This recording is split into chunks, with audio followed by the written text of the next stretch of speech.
오늘 하나님께서 우리에게 허락하신 말씀은 누가복음 2장 8절에서 14절의 말씀입니다. 그 지역에서 목자들이 밤에 들에서 지내며 그들의 양떼를 지키고 있었다. 그런데 주님의 한 천사가 그들에게 나타나고 주님의 영광이 그들을 두루 비추니 그들은 몹시 두려워하였다. 천사가 그들에게 말하였다. 두려워하지 말아라. 나는 온 백성에게 큰 기쁨이 될 소식을 너희에게 전하여 준다. 오늘 다윗의 동네에서 너희에게 구주가 나셨으니 그는 곧 그리스도 주님이시다. 너희는 한 갓난아기가 포대기에 쌓여 구유에 뉘어 있는 것을 볼 터인데 이것이 너희에게 주는 표징이다. 갑자기 그 천사와 더불어 많은 하늘 군대가 나타나서 하나님을 찬양하여 말하였다. 더없이 높은 곳에서는 하나님께 영광이요 땅에서는 주님께서 좋아하시는 사람들에게 평화로다. 아멘. 하나님의 말씀입니다. 이제 오늘이 성탄주일이고 수요일은 성탄절입니다. 아기 예수님의 이 땅에 오심이 정말 이 땅 구석구석 모든 열방 북한까지 안 미치는 곳이 없도록 정말 그 기쁨이 충만하게 되기를 소망합니다. 여러분은 이것이 정말 기대가 되시나요? 저희 쌍둥이 딸 시아 주아가 저희 교회 영화부를 다니고 있는데 제가 지난 주간에 성탄절의 의미를 좀 알려주었습니다. 가정에서 가르쳐주고 물었어요. 얘들아, 이제 예수님이 오시는 성탄절 예수님 생일인데 예수님께 우리 선물을 좀 준비해보자. 어떤 선물을 드리면 좋을까? 시아가 이렇게 답을 하더라고요. 치즈케이크를 드리고 싶으시대요. 치즈케이크? 그래, 그럼 주아는 뭘 선물, 예수님께 어떤 선물 드리고 싶어? 하니까 딸기 케이크를 드리고 싶다고. 네, 그래서 분명 예수님의 생일인데 제가 아이들에게 케이크를 사줘야 되는 그런 상황이 되었는데 이유를 물어봤습니다. 왜 많고 많은 생일 선물 중에 치즈케이크랑 딸기 케이크를 사드리고 싶어? 하니까 이구동성으로 내가 좋아하니까 이러더라고요. 근데 여러분, 보통 많은 사람들이 이 성탄 시즌을 기다린 이유가 그 3살 배기 쌍둥이 딸과 꼭 같은 마음입니다. 분명 예수님의 생일인데 내가 받고 싶은 선물이 성탄절에 있고 내가 가고 싶던 여행지를 가고 내가 먹고 싶은 것을 먹고 내가 누리고 싶은 것을 누리고 싶은 날로 우리가 생각을 하고 있죠. 근데 씁쓸한 것은 진정한 성탄절의 의미에 대해서는 그렇게 사람들이 관심이 있어 하거나 썩 좋아하지는 않는 것 같습니다. 미국은 이미 메리 크리스마스란 말을 사용하지 않은 지 오래됐죠. 대신에 해피 할리데이, 행복한 휴일 보내세요, 그렇게 인사를 한다고 합니다. 왜냐하면 크리스마스라는 영어 단어 안에 크라이스트, 예수님의 의미가 담겨져 있어서 세상이 그거를 지우고 있죠. 사실 우리나라도 여러 광고나 세상의 이야기를 들어보면 크리스마스란 말이 점점 지워지고 있는 현실인 것 같습니다. 정말 바라는 것은, 저는 이 자리에 있는 우리 모든 청년들은 정말 성탄절이 우리에게 세상이 떠들썩한 어떤 휴일이어서가 아니라 우리의 구주가 되시고 우리의 참 왕이 되신 주님이 주님이 이 땅에 오신 날이기 때문에 기뻐하고 기대하는 그 소망이 우리 모두에게는 가득하게 되기를 소망합니다. 근데 요즘 우리 주변을 보면 그렇게 사람들이 기쁨을 찾기엔 좀 어려운 것 같아요. 나라 안에 들려오는 소식이나 또 나라 밖에서 들려오는 소식은 성탄의 기쁨을 온전히 누리기에는 참 어둡고 무겁고 혼란한 이야기들이 너무 많이 들려오고 있습니다. 근데 여러분, 그거 아십니까? 요즘 우리가 살아가는 이 세상의 모습과 예수님께서 처음 이 땅에 오셨을 때의 상황이 닮은 점이 참 많이 있습니다.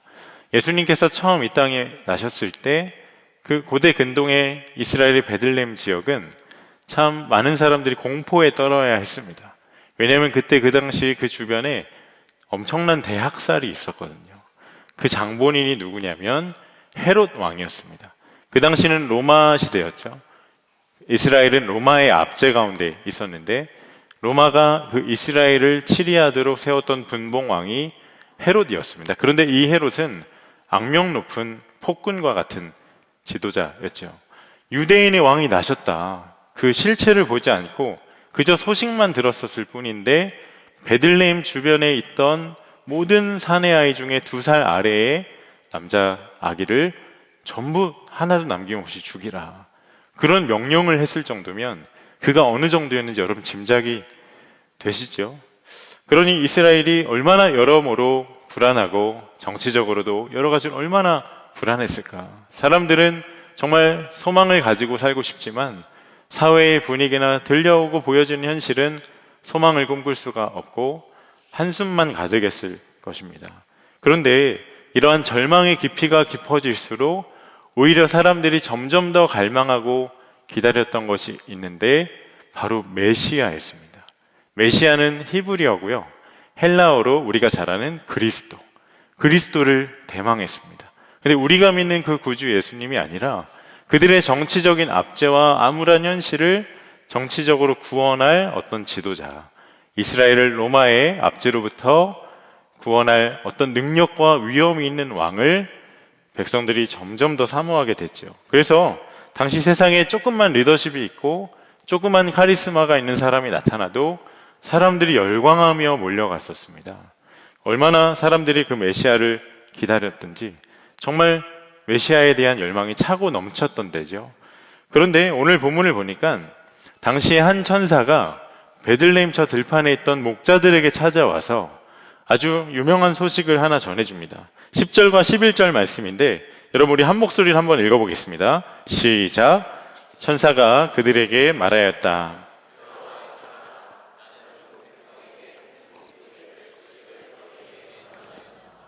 오늘 다윗의 동네에서 너희에게 구주가 나셨으니 그는 곧 그리스도 주님이시다. 여러분 어떤 소식이죠? 이스라엘에게 구주가 나셨다는 소식입니다. 여러분 당시 사람들이 정말 학수고대했던 정말로 이루어지기를 갈망했던 소식이니 정말 모든 백성에게 미칠 큰 기쁨의 소식이 맞죠? 환영할 만한 소식입니다. 그래서 여러분 그 소식대로 어떤 유력한 한 자가 나타나서 누가 봐도 위용이 있고 늠름한 말을 타고 수많은 병사들의 호위를 받으며 예루살렘 성에 입성을 했습니까? 아니요. 전혀 다른 모습이 펼쳐집니다. 12절을 보세요. 너희는 한 갓난아기가 포대기에 쌓여 구유에 누워 있는 것을 볼 터인데 이것이 너희에게 주는 표징이다. 큰 기쁨의 소식, 구주가 나셨다고 분명 말했는데 실상은 아기가 포대기에 쌓여가지고 짐승들에게 밥 주는 구유에 태어날 거다. 그렇게 이야기를 하고 있죠.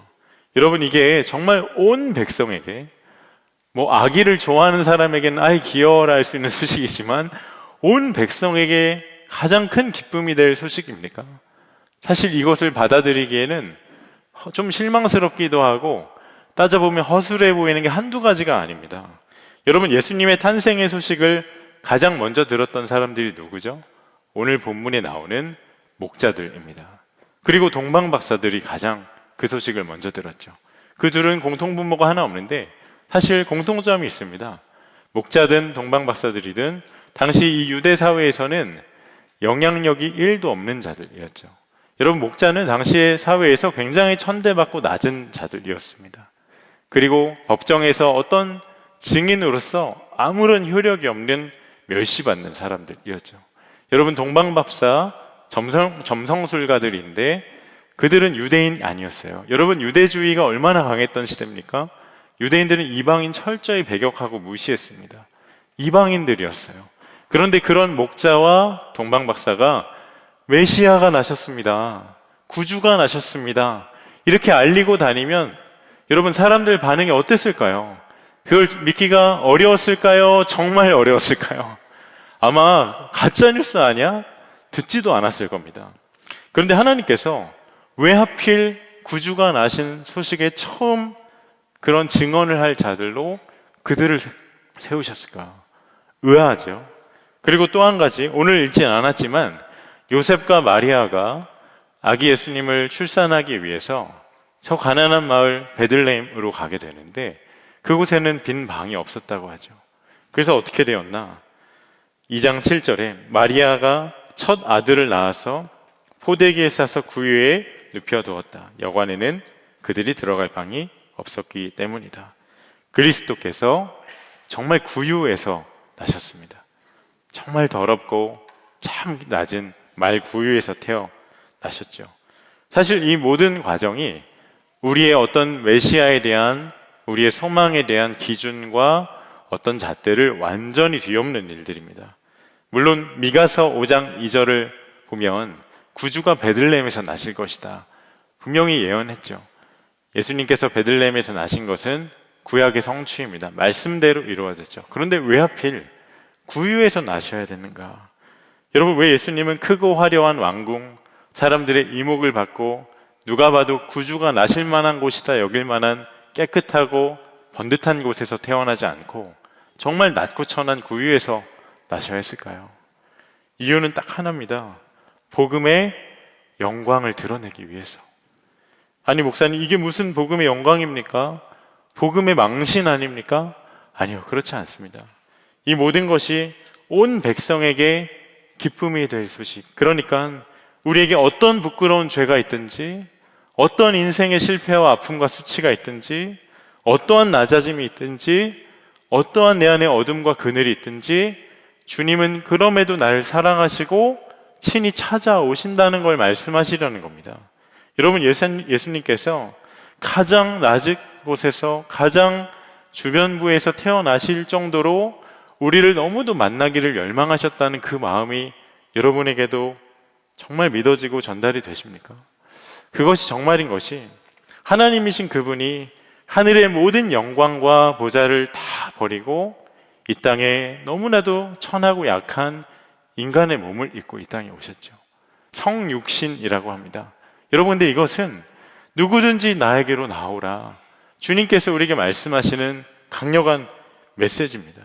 그래서 예수님은 어린아이들을 외면하지 않고 사랑하셨고, 정말 세상에 낮고 천한, 아프고 죄인이고 천대받던 이들과 늘 함께 하셨었죠.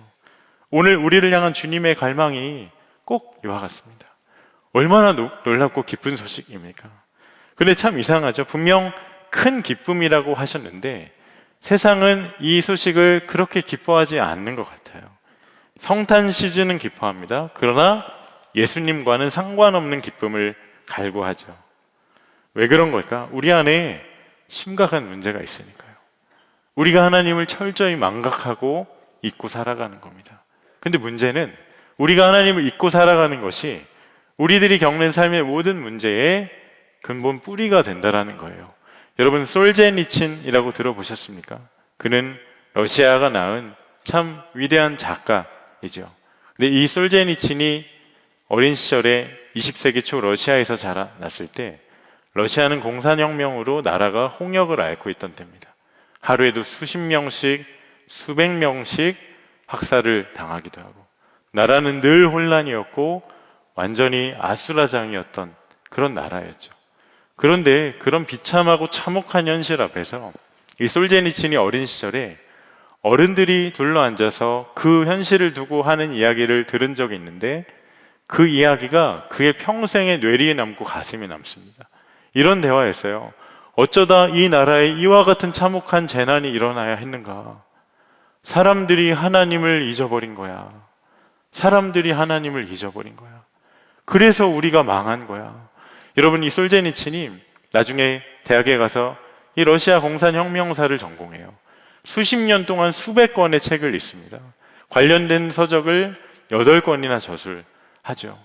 그렇게 수십 년 동안 연구하고 공부했는데 도대체 반세기도 안 된 그 짧은 시간에 6천만 명의 무고한 희생을 앗아간 이 러시아의 끔찍한 재앙, 이 혁명의 비참한 결론이 도대체 무엇 때문인가? 이 끊임없는 물음과 질문에 대한 답을 아무리 책을 많이 읽었어도, 아무리 연구를 많이 했어도 딱 한 가지밖에 찾지를 못해요. 그게 무엇인가? 그가 어린 시절에 어른들에게서 들었던 그 한마디. 사람들이 하나님을 잊어버린 거야. 사람들이 하나님을 잊어버린 거야. 여러분, 하나님을 잊으면 망하는 겁니다. 내가 아무리 좋은 직장에 들어가고 아무리 사람들이 보기에 그럴듯한 자리를 차지하고 남들이 갖지 못한 것을 갖고 누려도 아무리 부자가 되어도 내 영혼을 갈아가지고 남보다 몇십 배의 노력을 해 세상에 무언가를 다 얻었다 해도 하나님을 잊은 삶은 아무런 소망이 없고 허무이고 파멸인 것이에요. 너무 극단적입니까? 그런데 성경은 이것을 정말 정확하게 우리의 실상이라고 말합니다. 그리고 한 단어로 규정하죠. 그게 뭔가? 죄입니다. 죄. 여러분, 죄의 실상을 성경이 뭐라고 말하는지 아십니까? 로마서 5장 12절에 그러므로 한 사람으로 말미암아 죄가 세상에 들어왔고 또 그 죄로 말미암아 죽음이 들어온 것과 같이 모든 사람이 죄를 지었기 때문에 죽음이 모든 사람에게 이르게 되었습니다. 한마디로 모든 사람에게 죄가 이르게 됐는데 죄의 결과는 죽음뿐이라는 겁니다. 하나님과의 관계가 끊기고 생명 없이 살아가게 된다는 겁니다. 너무나도 안타깝고 정말 눈물 날 일은 이 시대에 수많은 청년, 수많은 다음 세대, 수많은 사람들이 살아가고 있지만 정말 겉은 그럴싸하고 SNS나 여러 가지 보여지는 삶의 모습은 너무나도 아름다워 보이지만 실상은 이 생명을 누리지 못하고 살아있으나 죽은 것과 같은 삶을 살아가는 이들이 너무나도 많다라는 거예요.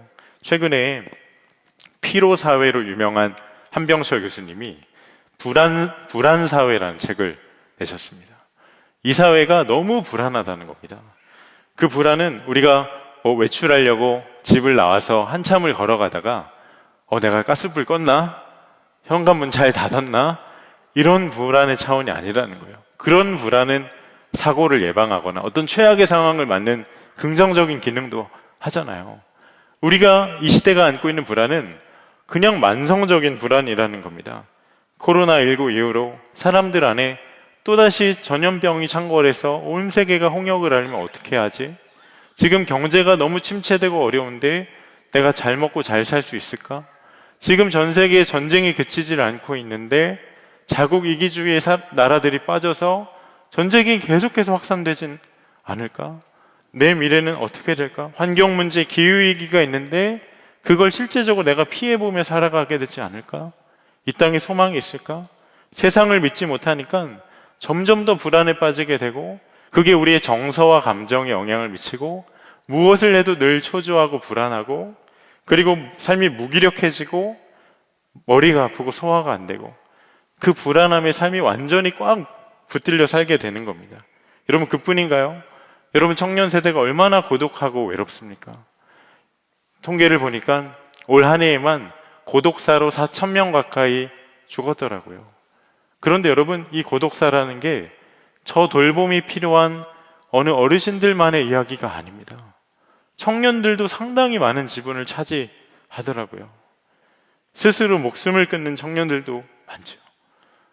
그리고 그 인생의 결핍과 그 아픔과 고독과 외로움을 어떻게든 극복해보고자 정말 헤어나올 수 없는 치명적인 중독의 늪에 빠진 청년들이 셀 수 없이 이 나라에 많습니다. 그런데 여러분, 왜 우리가 불안할까요? 왜 고독하죠? 왜 우리가 결핍을 느낍니까? 여러분, 왜 우리가 외롭죠? 여러분, 왜 우리가 중독에 빠집니까? 하나님을 망각하고 내가 하나님 되어 내 인생 내가 책임져 보려는 마음의 중심이 있기 때문이지 않습니까? 여러분, 그런데 내 인생의 운명을 고작 나란 사람에게 맡기는 게 안전한가요? 여러분, 왜 그토록 밤이 새도록 열심히 살아가는 우리인데 남는 건 슬픔과 허무함밖에 없죠.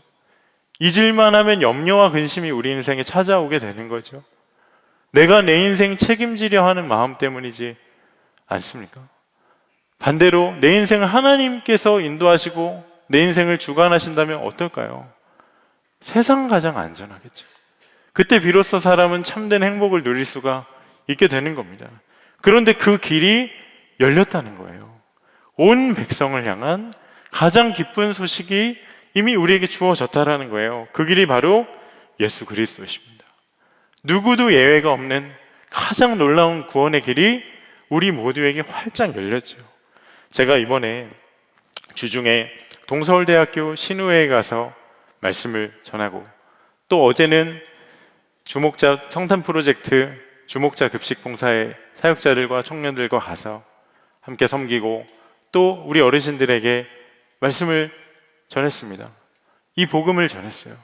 그리고 목요일에는 교회 밖 성탄절 저희 가정도 참여해서 그 삼남매가 사는 그 가정에 정성껏 선물도 준비하고 카드를 썼는데 거기에 다른 내용 안 담고 복음을 담았어요. 그게 가장 좋은 선물이니까. 그러면서 제가 이번 한 주 보내면서 깨달았어요.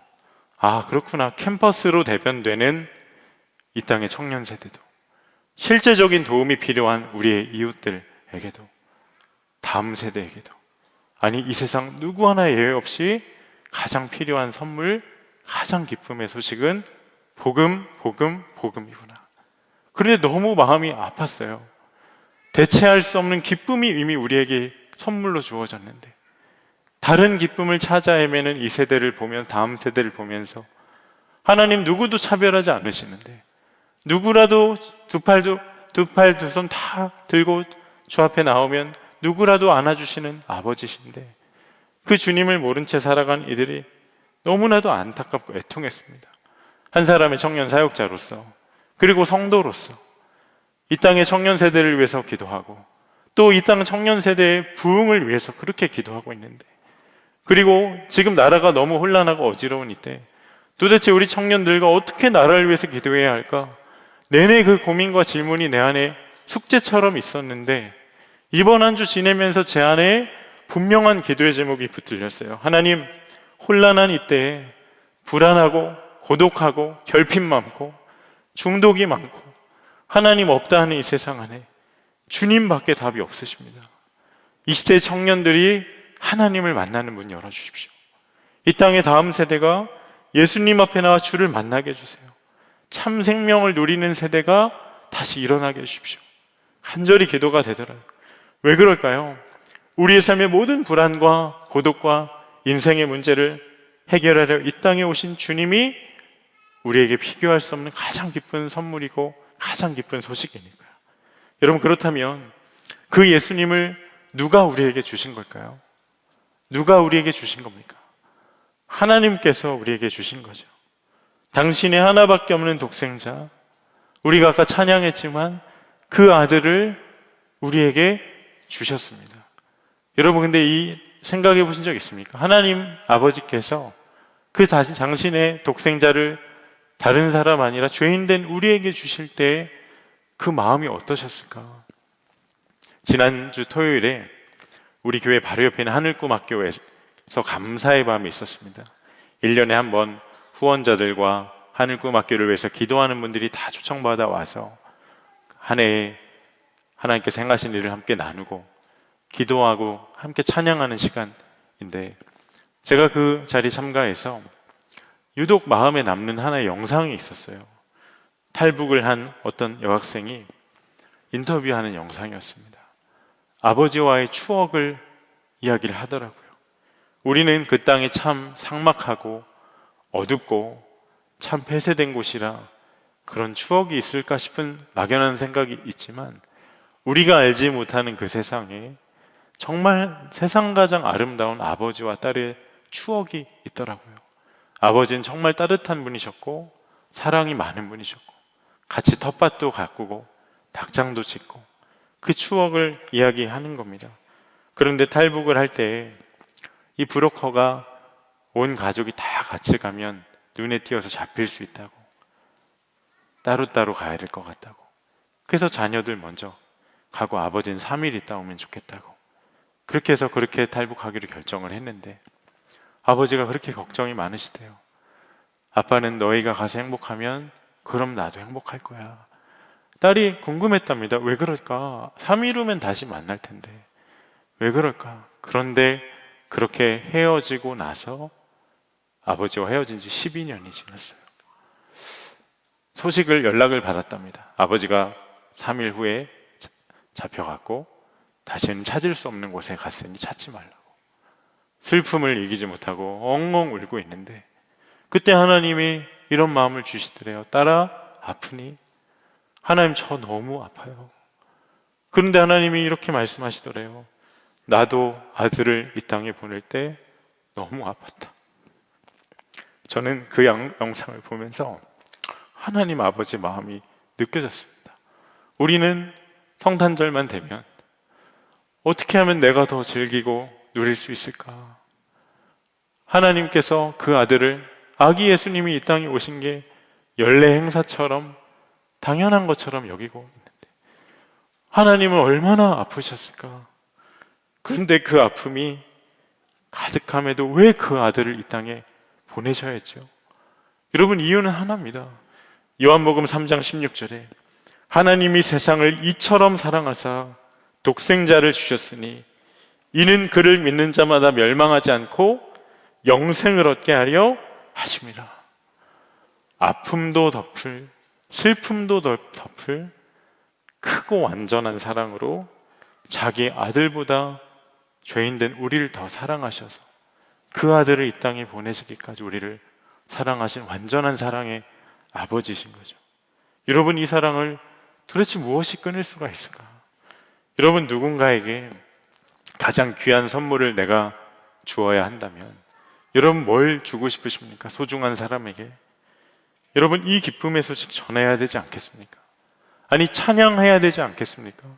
여러분, 목자들이 예수님의 오심의 소식을 듣고 구주가 나신 소식을 듣고 베들레헴 그 마을 구육간 마국간 찾아갑니다. 그리고 하나님을 높여 찬양하죠. 어찌 찬양하지 않을 수가 있을까요? 오늘 저녁에 그 찬양의 자리를 성탄 프로젝트 팀에서 마련했어요. 여러분을 위해서 7시에 6층 글로리홀에서 찬양 콘서트가 있습니다. 여러분, 세상의 콘서트랑 전혀 다른 감동과 기쁨이 있을 거예요. 세상의 콘서트는 우리의 눈과 귀가 즐거울 수 있겠죠. 그러나 오늘 우리가 함께 모여 구주 오심을 찬양하는 그 시간, 우리의 심령의 만족을 주는 기쁨이 있을 거라 저는 믿습니다. 여러분들 셀 모임 마치고 식사까지 하시고 다 콘서트에서 찬양하고 집에 돌아가시기를 축복합니다. 도전합니다. 한 가지 더 나누고 싶은 게 있는데, 여러분, 이 성탄주일에 우리가 꼭 잊지 말아야 한 가지가 있어요. 주님이 우리에게 가장 큰 기쁨이 되는 가장 확실한 증거가 있습니다. 그게 무엇인가? 주님이 우리 홀로 내버려 두지 않고 우리와 함께 하시며 우리의 삶을 친히 인도하신다는 거예요. 여러분, 그 아기 예수님의 또 다른 이름이 무엇이죠? 마태복음 1장 23절 함께 읽어보겠습니다. 시작.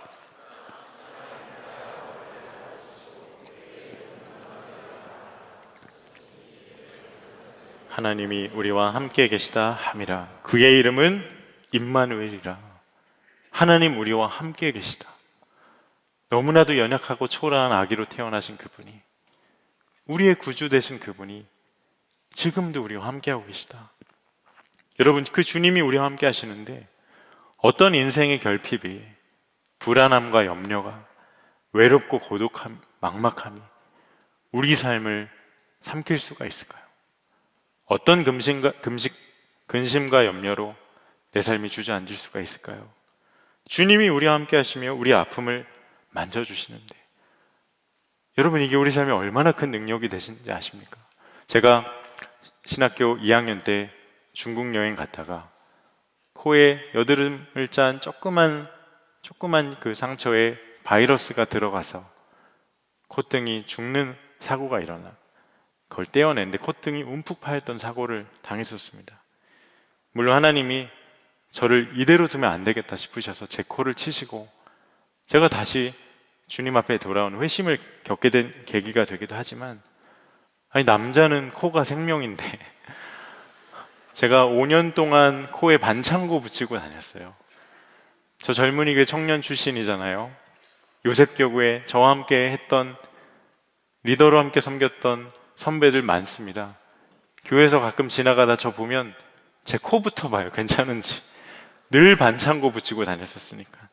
근데 여러분, 제가 처음 코 다쳤을 때 지하철 타면 그때 그게 너무, 그 21살 그 어린 나이에 그게 너무 싫어서 부끄러워서 지하철 맨 끝칸에 타서 의자에 앉지도 않고 그냥 문 보고 뒤돌아선 적이 한두 번이 아니에요. 보여주기 싫어가지고. 그리고 매일 소독을 해야 했는데 반창고를 떼서 거울을 볼 때마다 어떻게든 정신없이 살다가 코에 반창고 붙여놓고 코가 움푹 파인 거 잊고 살다가 소독할 때 그 거울 앞에 서면 그 말할 수 없는 상실감과 쓰라린 마음을 아실지 모르겠어요. 쓰라리더라. 근데 하루는 친구가 책을 추천해줘서 도서관에서 책을 한 권 찾아 읽었는데 지선아 사랑해란 책이었습니다. 물론 제가 사랑하는 사람은 한 사람, 저희 아내입니다. 네, 지선아 사랑, 이거는 요것만 편집해서 그러면 안 되고요. 네, 지선아 사랑해. 이지선 교수님, 지금은 이화여대 교수님이지만 그 당시 이지선 자매, 교통사고로 인해서 온몸이 3도 화상을 입고 정말 생사를 오갔던 그 엄청난 사고를 겪었었죠. 다 아실 거예요. 얼굴에 다 화상을 입어서 피부 이식까지 했습니다. 꽃다운 나이에. 그런데 제가 도서관 맨 구석에 앉아서 그 책을 읽는데 깜짝 놀랐어요. 아니, 그 상황에서 내가 살아있어서 감사하다, 아니 행복하다, 그런 고백을 하는 겁니다. 나는 고작 콧등 하나 패인 것 때문에 걱정이 이만저만이 아닌데 나와는 비교할 수 없는 그러한 상처로 인해서 어떻게 그런 고백을 할 수 있을까? 그러면서 깨달아지는 게 있어요. 갑자기 막 눈물이 터지더라고요. 그 한 장 한 장 울면서 책을 봤습니다. 여러분, 제가 왜 울었는지 아세요? 이 아픔을 나만 겪은 게 아니었구나. 아니, 나와 비교할 수 없는 이 아픔과 고통을 이미 겪고 완전히 그것으로부터 승리하고 자유케 된 이가 있구나. 이게 얼마나 힘이고 위로이고 깊은 만지심이 있던지요. 여러분, 내 형편이 어떤든지, 내가 어떤 불안함과 고독함과 인생의 쓴맛을 보고 있든지 그것을 외면하지 않고 공감하는 분이 계세요. 저는 여러분의 삶을 다 알지 못합니다. 여러분도 제 콧등이 파였던 것을 공감하지 못할 수 있어요. 하지만 누구 하나 예외 없이 공감하지 못하시는 한 분이 계세요. 그분이 바로 우리 구주 예수님이십니다. 히브리서 4장 15절에 우리의 대제사장은 우리의 연약함을 동정하지 못하시는 분이 아닙니다. 그는 모든 점에서 우리와 마찬가지로 시험을 받으셨지만 죄는 없으십니다. 여러분, 이게 무슨 말일까요? 예수님이 죄는 없으시지만 그분이 우리 연약함을, 죄인된 우리 연약함을 동정하신다라는 겁니다. 이해하지 못할 아픔과 좌절과 실패가 없다라는 거예요. 우리 연약함을 다 아신다는 겁니다. 왜 그럴까요? 2000년 전에 그 예수님께서 이 땅에 오셔서 그 모든 것을 다 경험하여 맛보아 하셨으니까. 그러니까 그분이 동정하지 못할 우리 삶의 문제란 없다는 것이죠. 여러분, 이게 정말 믿어지시나요? 정말입니다. 그분이 가장 낮고 천한 자리에서 태어나셨죠. 혹시 지금 빚 문제로 인해 재정에 굉장히 열악한 상황 가운데 있는 분이 있으십니까? 천대받고 홀대받고 무시받는 자리에서 내 인생에 어떤 소망이 있을까? 늘 근근히 살아가는 아픔 가운데 있는 분이 있으신가요? 주님 너무 잘 아세요. 여러분, 예수님 참 고독하신 분이었습니다. 혹시 세상 한가운데서 믿음 지켜보려, 주와 동행하려 그렇게 말씀대로 살아보려 애쓰지만 세상에 알 수 없는 불의한 조롱과 손가락질과 그러한 비난으로 인해서 정말 부당한 대우를 받고 있는 분 있으십니까? 고독하게 그 길을 걸어가고 있는 분 있으신가요? 주님이 모르실 수가 없습니다. 그분은 십자가에서 나의 하나님, 나의 하나님, 어찌하여 나를 버리셨나이까 외치셨죠. 여러분, 버림받은 아픔을 갖고 있는 분 있으신가요? 결별하고 이별하고 아니면 부당하게 해고를 당했고 너무나도 그러한 쓰라린 인생의 아픔으로 한숨 짓고 있는 분 있으십니까? 누가 나를 이해해 줄까 생각하는 분 있으세요? 그 한 분이 계십니다. 줄이고 십자가에서 죽임 당하셨죠. 여러분, 죽고 싶은 자리, 포기하고 싶은 순간, 그리고 극한의 고통으로 놓아버리고 싶은 인생의 절망 가운데 있는 분, 우리 주님이 다 아십니다. 여러분, 그런 은혜가 우리에게 이미 주어졌는데 어찌 그 은혜를 모른 채 은혜를 낭비하며 살 수가 있을까요? 여러분, 날 사랑하시는 주님이 날마다 나를 동정하시고 이해하시고 공감하시고 걸음마다 함께하고 계시는데 어찌 내 인생 내가 주인되어 끝없는 방황 가운데 살아갈 수가 있을까? 그러니 그 구주 예수님께 마음의 문을 활짝 여시기를 바랍니다. 아무리 놀라운 복음이 나에게 가장 큰 기쁨의 소식 선물로 주어졌어도 여전히 내 마음은 내가 주인되어 내가 왕되어 살아가면 예수님이 이 땅에 오신 그 소식은 나에게 어떤 능력도 기쁨의 소식도 될 수가 없습니다. 오늘도 내 마음의 문 밖에 서서 제발 나를 찾아달라고 그렇게 애타는 마음으로 문 두드리고 계신 그 주님께 정말 내 마음을 열어드리면 우리는 세상 가장 기쁜 그 소식을 믿음으로 누리며 누구보다 가장 현실은 아프고 힘들지만 가장 기쁨의 이 성탄절을 보낼 수가 있게 되는 것이에요. 여러분, 그 선물을 꼭 믿음으로 받아 누리시기를 바랍니다. 바라기는 불안과 고독과 인생의 수치와 짐이 다 벗겨지고 오직 우리 주 예수 그리스도로 인하여서 완전한 새 삶을 살아가는 기쁨의 증인 우리 모두가 되기를 주님의 이름으로 축원합니다. 이 시간 말씀 붙잡고 함께 찬양하고 기도하기 원합니다. 여러분을 향한 하나님 아버지의 사랑, 그 완전한 사랑을 함께 찬양으로 고백하기 원하는데 우리 다 자리에서 일어나서 함께 찬양하도록 하겠습니다.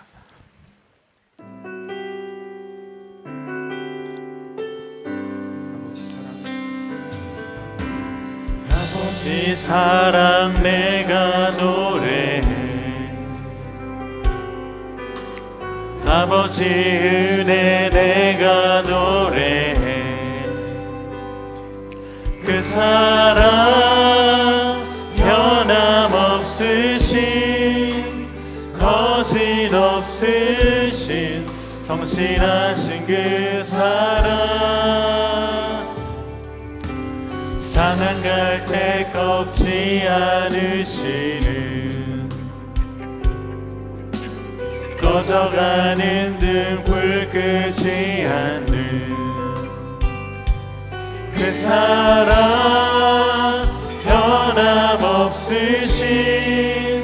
거짓없으신 성실하신 그 사랑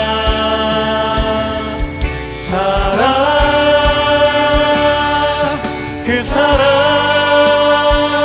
날 위해 죽으신 날 위해 다시 사신 예수 그리스도 다시 오실 그 사랑 죽음도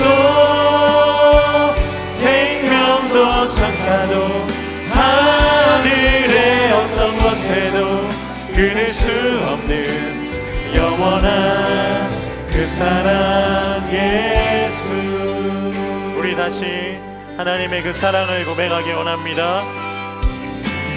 아버지 사랑 내가 노래해 아버지 은혜 내가 노래해 그 사랑 변함없으신 거짓없으신 성실하신 그 사랑 사랑할 때 꺾지 않으시는 꺼져가는 등불 끄지 않는 그 사랑 변함없으신 거짓없으신 성실하신 그 사랑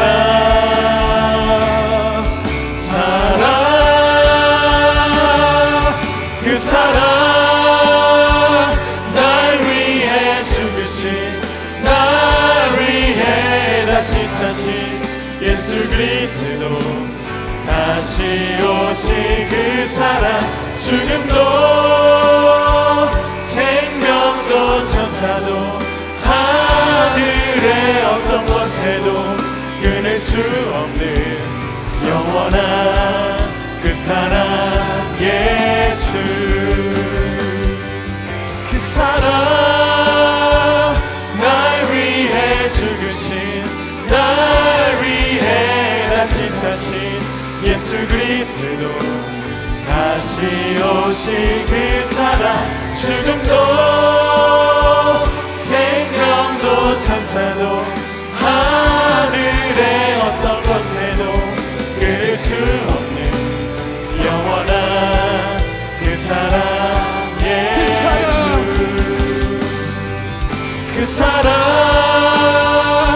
날 위해 죽으신 날 위해 다시 사신 예수 그리스도 다시 오실 그 사랑 죽음도 생명도 천사도 하늘의 어떤 권세도 끊을 수 없는 영원한 그 사랑 예수. 아멘입니다. 여러분, 하나님께서 여러분을 사랑하십니다. 나를 사랑하십니다. 그런데 이 예수 그리스도의 사랑, 이 성탄절의 가장 기쁜 소식이 나에게 미지근하고 예전엔 알았지만 지금은 그 감흥도 감동도 뜨거운 마음도 내게 느껴지지 않는 이가 혹시 있다면, 여러분, 그렇다면 내 마음에 왕이 누구인가? 다른 기쁨이 내게 있진 않는가? 하나님은 오늘 그것을 점검하기를 원하신다 저는 믿습니다. 혹시 이 자리에 여전히 세상의 다른 기쁨과 다른 가장 좋은 소식을 주님보다 더 갈구했던 마음이 있다면, 하나님, 오늘 내 마음을 다시 주님께 드려 구주 예수님이 나의 왕이요 나를 위해 이 땅에 오시니 가장 놀라운 선물 복음이 나에게 가장 큰 기쁨이 되게 하여 주시옵소서. 이것을 온전히 누리며 사랑하는 자가 되게 하여 주십시오. 그렇게 기도하기를 원합니다. 이 시간 우리 함께 기도합시다. 하나님, 나를 위해 이 땅에 오신 주 예수님, 그 주님을 내 삶의 왕으로 나의 구주로 받아들이는 은혜가 새롭게 열려지게 하여 주시옵소서. 내 삶의 주인 되신 주님을 나의 왕, 나의 주, 나의 생명으로 인정하는 놀라운 믿음이 내 안에 다시 회복되고 온전한 아멘으로 붙들리게 하여 주시옵소서. 주님의 이름을 한번 부르짖고 합심하여 기도합니다. 주여! 그 사랑 날 위해 죽으신 날 위해 다시 사신 예수 그리스도 다시 오실 그 사랑 죽음도 생명도 천사도 하늘의 어떤 권세도 끊을 수 없는 영원한 그 사랑 예수 그 사랑 날 위해 죽으신 날 위해 다시 사신 예수 그리스도 다시 오실 그 사랑 죽음도 생명도 천사도 하늘의 어떤 권세도 끊을 수 없는 영원한 그 사랑 예수 그 사랑 날 위해 죽으신 날 위해 다시 사신 예수 그리스도 다시 오실 그 사랑 죽음도 생명도 천사도 하늘의 어떤 권세도 끊을 수 없는 영원한 그 사랑 예수. 감사합니다. 여러분, 구주 예수님이 우리와 함께 하십니다. 여러분에게 주신 가장 귀한 선물 임마누엘, 주가 나와 함께 하시다는 겁니다. 그러면 내 인생의 불안함도 고독함도 남들에게 이해받지 못할, 공감받지 못할 아픔과 상처도 다 주 앞에서 녹아지고 풀어지고 씻어지는 은혜가 우리에게 놓여지게 됩니다. 목자들이 구주가 오셨다는 소식을 듣고 그 구주를 만났을 때 그들의 반응은 딱 하나였습니다. 찬양하였습니다. 하나님, 우리가 그와 같은 삶을 살기를 간절히 열망하십니다. 이 시간 우리 한 번 더 기도할 때, 주님, 구주가 나와 함께 계심을 믿는 믿음의 눈 활짝 열어 주시옵소서. 내 삶의 모든 불안함과 고독과 아픔과 상처가 주로 인하여 완전히 눈이 녹듯 사라지게 하여 주시고, 그 주와 함께 동행하며 주님이 기뻐하시는 그 일만을 행하며 찬양만 하며 나아가는 인생, 주님의 그 기쁜 소식을 내 삶으로 증거하는 가난 증인으로 내가 서게 하여 주시옵소서. 주님의 이름 한 몸으로 값지 말기로 하겠습니다. 주여. 아름다우시 오 놀라우시 영원할 수 없는 사랑 오 위대하신 하나님의 사랑 영원히 찬양하리. 아름다우시 오 놀라우시 영원할 수 없는 사랑 오 위대하신 하나님의 사랑 영원히 찬양하리.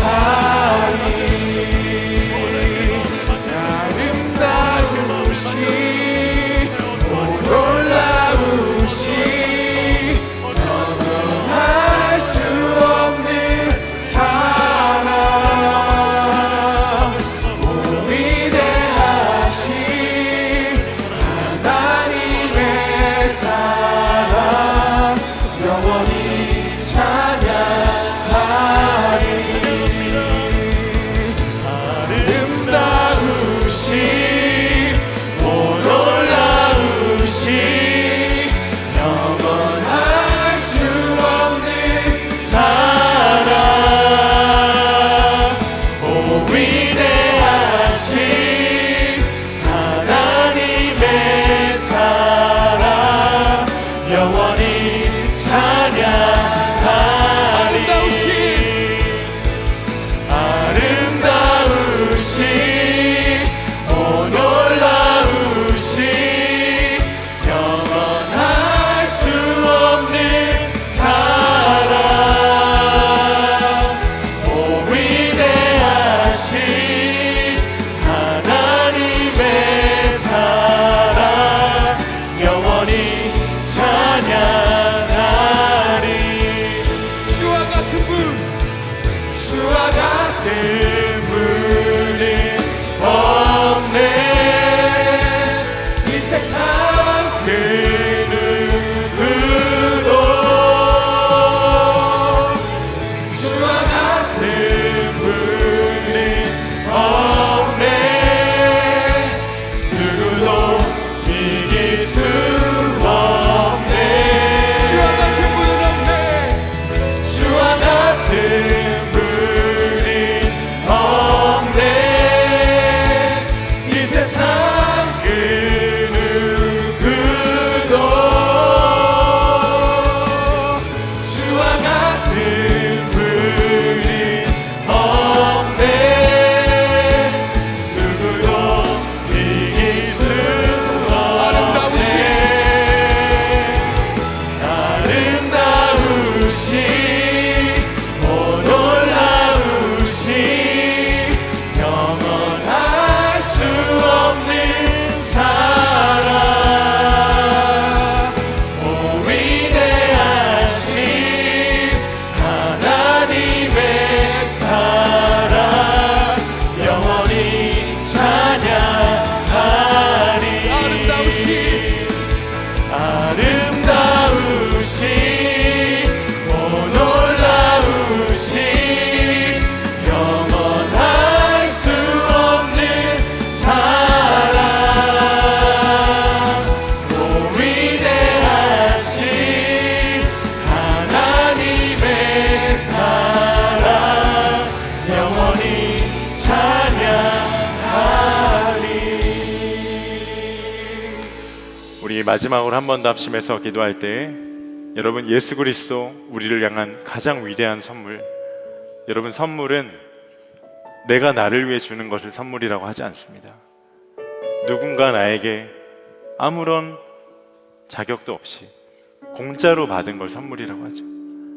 그걸 은혜라고 하는 겁니다. 내가 받은 은혜에 여러분 내 안에 고이면 반드시 썩습니다. 하나님 우리에게 구주 예수님을 이 땅에 보내시고 우리로 먼저 하여금 그 주님을 만나 알게 하신 것은 여전히 이 세상 온 백성에게 미칠 가장 기쁜 소식 대신 주를 알지 못하는 이들에게 우리를 통로 삼아 우리를 손과 발로 삼아 세상 가운데 흘려보내기 원하심을 여러분 꼭 기억하시기를 바랍니다. 이 시간 여러분 마음 가운데 생각나게 하시는 직장에, 가정에, 캠퍼스에, 관계 안에 혹시 이 주님을 알지 못한 한 사람이 있으시다면 가슴에 손을 얹고 그 영혼을 위해 함께 주님의 마음으로 중보하면 좋겠습니다. 하나님, 사랑하는 나의 부모님이, 나의 형제가, 나의 친구와 나의 직장 동료와 나와 함께 관계를 맺는 사랑하는 그가 온 백성에게 가장 큰 기쁨이 되는 그를 향한 완전한 구원의 선물 되신 구주 예수님을 아는 은혜가 있게 하여 주시옵소서. 나를 그 통로 삼아 하나님 그 선물을, 은혜의 선물을 온전히 하나님 전달할 수 있는 복음을 전한 자로 나를 사용하여 주옵시고, 하나님 이 기쁨을 나만 누리는 건 아니라 사랑하는 이들에게 세상에 막힘없이 흘려보내는 축복의 통로로 나를 사용하시고 우리 세를 사용하시고 우리 젊은이 교회를 사용하여 주시옵소서. 주의 이름을 부르짖고 합심하여 기도하겠습니다. 주여, 아름다우신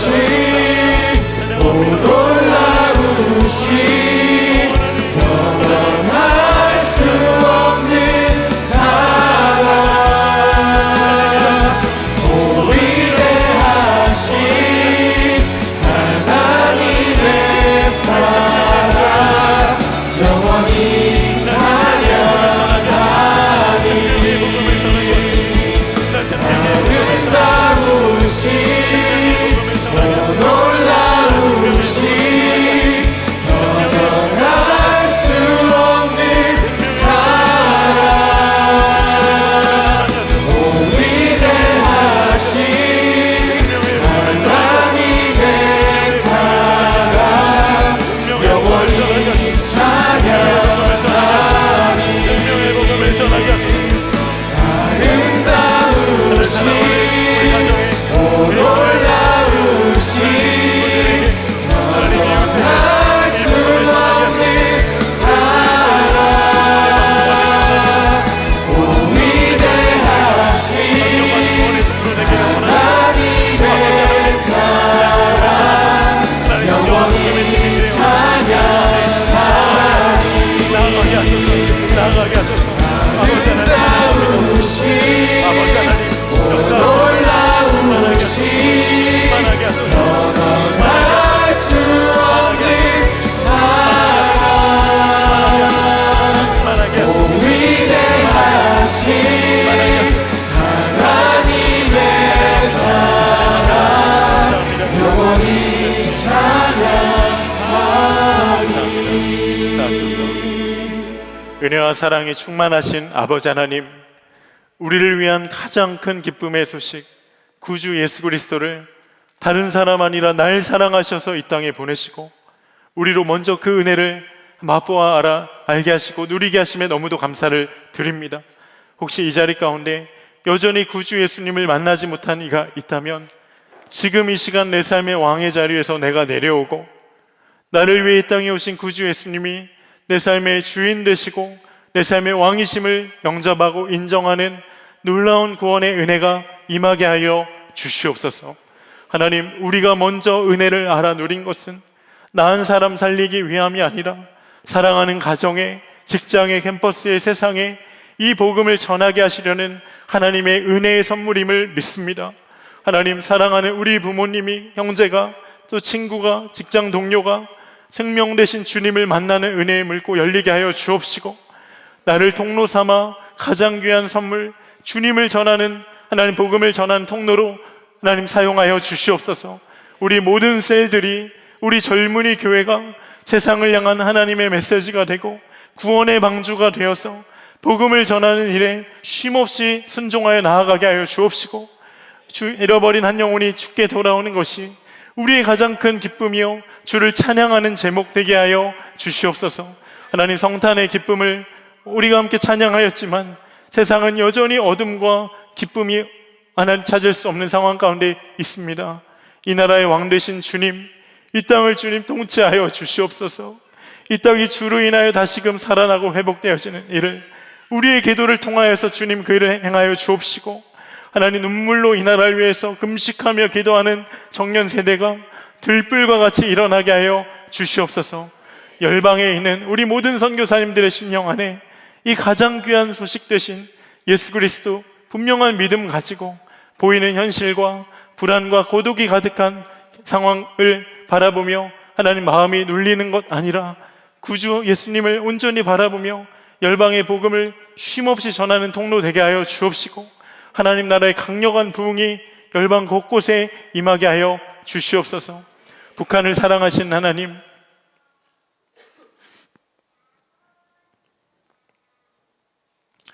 그 땅에 생명의 복음이 전해지기를 원합니다. 하나님, 우리 세대에 남과 북이 하나 되어지는 은혜가 있게 하여 주옵시고, 복음으로 통일되는 그 일에 우리 젊은이 교회가 통일한국을 준비하는 마중물로 쓰임받게 하여 주시옵소서. 주님을 사랑하는 마음으로 주님께 성탄원금과 11조와 감사예물, 또한 마음을 들여 예물을 드린 모든 사랑하는 청년들의 그 순종과 마음을 주님 귀히 받아 주옵시고, 하나님 나라의 영광을 위해 알곡처럼 쓰임받는 그 삶과 하나님 예물 되게 하여 주시옵소서. 오늘 첫 셀 모임을 갖습니다. 모든 자리마다 성령 하나님의 충만한 임재와 함께 교제함의 기쁨, 말씀의 영이 가득 부어져 세상에서 날 수 없는 놀라운 연합과 사랑과 기쁨이 모든 셀마다 차고 넘치게 하여 주시옵소서. 주 예수님의 은혜와 아버지 하나님의 말할 수 없이 크신 사랑하심과 성령의 내주교통 충만하게 하시는 역사가 불안과 고독으로 가득한 이 세상에 온 백성에게 미칠 가장 큰 기쁨의 소식, 구주 예수님이 나의 구주, 나의 왕이심을 고백하며 그 주와 함께 살아가기를 결단한 모든 청년들 위해, 이 자리에 예배한 모든 이들 위해, 나라와 민족과 열방과 북한 땅 위에 이제로부터 영원히 함께 하시기를 간절히 축원하옵나이다. 아멘.